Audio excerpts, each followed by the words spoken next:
मेरे प्यारे बच्चों, क्या तुमने अपने मन में कभी भी सोचा है या सोचा ही नहीं होगा? तुम्हारे मन के मंदिर में वह घंटियां कभी नहीं बजी होंगी जो अब बजेंगी।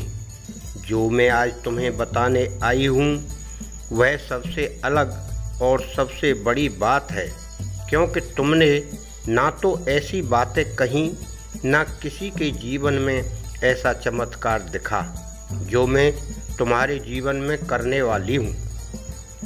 उस बात को ध्यानपूर्वक सुनो और समझना।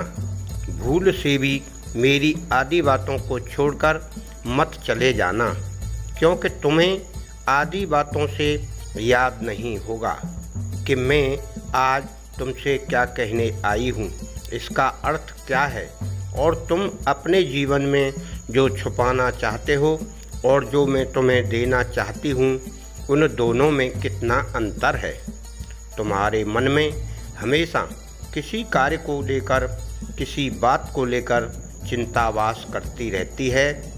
तुम हमेशा बहुत सोचते और विचार करते रहते हो, लेकिन आज इस बात को मैं तुम्हें बताना चाहती हूँ और तुम्हारी सोचने समझने की शक्ति को भी बढ़ाएगी, जो तुम्हारी सोच से भी ज़्यादा और तुम्हारी शक्ति से भी ज़्यादा तुम्हें प्राप्त कराएगी। क्योंकि असली बात यह है कि तुम्हें वह प्राप्त नहीं होता जो तुम प्राप्त करना चाहते हो, बल्कि वह प्राप्त होता है जो मैं तुम्हें देना चाहती हूँ। इसीलिए तुम वही करो जो मैं चाहती हूँ। हमेशा अपनी सोचे हुए कार्य पर तुम स्वयं देख सकते हो पिछले समय में खरे उतरे क्या। तुमने जो सोचा वह नहीं हुआ। क्यों नहीं हुआ? क्योंकि मैं वह नहीं चाहती हूँ। मैं जानती हूँ मेरे बच्चे, तुम मुझसे क्या मांग रहे हो, लेकिन तुम जो मुझसे मांग रहे हो वह मैं तुम्हें नहीं दे सकती। क्या कारण है मैं तुम्हें बताऊंगी। आज इस संदेश के माध्यम से मैं क्यों मना कर रही हूँ, बस तुम्हें मेरी बातों को गौर से सुनकर समझना, और जब तुम सुनोगे तो तुम्हें भी समझ में आएगा कि हाँ, मैं जो कह रही हूँ वह सही कह रही हूँ और जो कर रही हूँ वह भी सही कर रही हूँ। कई बार जो तुम्हें दिखाई देता है वह तुम्हारी नज़र में सही नहीं होता, लेकिन उसके पीछे का कारण होता है वह बिल्कुल सही होता है। तुम जो मांग रहे हो उसका कारण भी कुछ इसी प्रकार से है, क्योंकि तुमने बहुत ज़्यादा मेहनत कर ली है, तुमने बहुत ज़्यादा प्रयास कर लिया है और बहुत ज़्यादा तुम भटक चुके हो। तुम्हारा मन इतना उत्सुक हो चुका है कि जब अत्यधिक तुम मेहनत कर चुके हो तो तुम बहुत छोटी सी चीज़ को मुझसे इच्छा जाहिर कर रहे हो, बल्कि इस चीज़ के लिए तो बने ही नहीं हो, क्योंकि तुम्हारी मेहनत जो इतनी कठिन की गई है वह तुमने खुद को बहुत ज़्यादा निखार लिया है, सोने की भांति।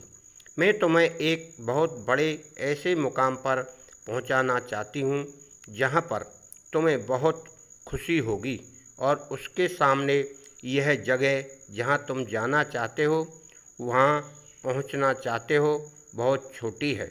इसलिए मैं तुम्हें यह तुम्हारी मेहनत के अनुसार छोटी चीज़ नहीं दे सकती, क्योंकि कोई चीज़ बहुत जल्दी ही प्राप्त होगी और वह बहुत बड़ी होगी। वह होगी तुम्हारे जीवन की सबसे बड़ी खुशी, और झूम उठोगे उस खुशी से। बहुत ही जल्द तुम्हें एक अच्छी नौकरी मिलने वाली है। मैं उसी के लिए प्रयासरत हूँ और तुम्हारे जीवन में वह खुशी ऐसी लाएगी जो तुमने कभी अभी तक सोची नहीं होगी। मैं इसीलिए तुम्हें छोटी कोई चीज़ नहीं देना चाहती थी, परंतु तुम प्रयासरत ऐसे रहे कि जैसे मुझे फल क्यों नहीं प्राप्त हो रहा, मेरे बच्चे, तुम हमेशा छोटा सोचते हो, परंतु तुम्हारी माँ तुम्हारे लिए हमेशा बड़ी सोचती है और बड़ी सोचती रहेगी। तुम हमेशा केवल अपनी माँ का ध्यान करते रहो, माँ तुम्हारा स्वयं ध्यान करेगी। इस मेरे संदेश को पढ़कर, सुनकर अपने जीवन को शांति से अपने कार्य में लगाते रहो, प्रयत्नशील रहो। सफलता आपको मैं दिलाऊंगी। यही मेरा शुभ संदेश है जो आपके जीवन को निखार कर ऊंचाइयों पर पहुंचा देगा।